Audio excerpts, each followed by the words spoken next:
Genesis chapter 50. Then Joseph fell on his father's face and wept over him and kissed him. And Joseph commanded his servants the physicians to embalm his father. So the physicians embalmed Israel. 40 days were required for him, for such are the days required for those who are embalmed, and the Egyptians mourned for him 70 days.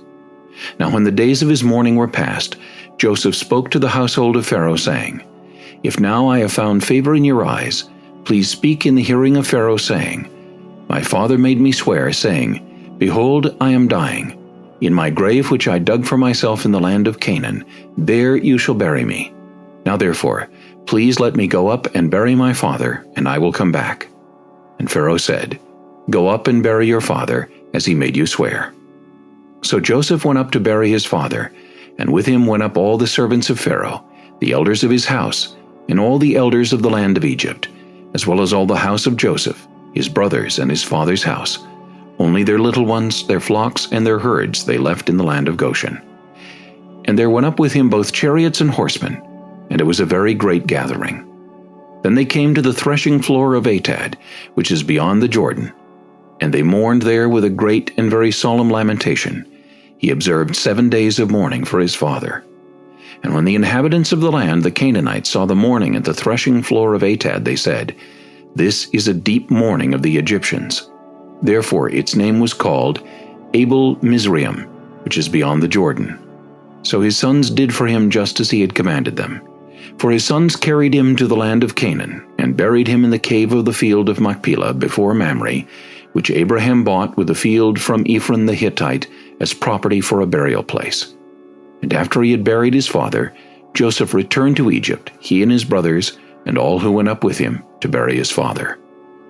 When Joseph's brothers saw that their father was dead, they said, Perhaps Joseph will hate us, and may actually repay us for all the evil which we did to him.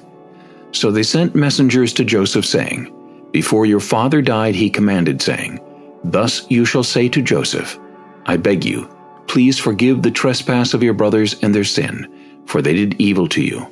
Now please, forgive the trespass of the servants of the God of your father. And Joseph wept when they spoke to him.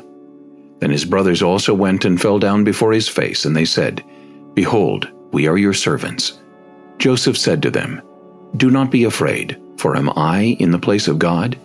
But as for you, you meant evil against me, but God meant it for good, in order to bring it about, as it is this day, to save many people alive.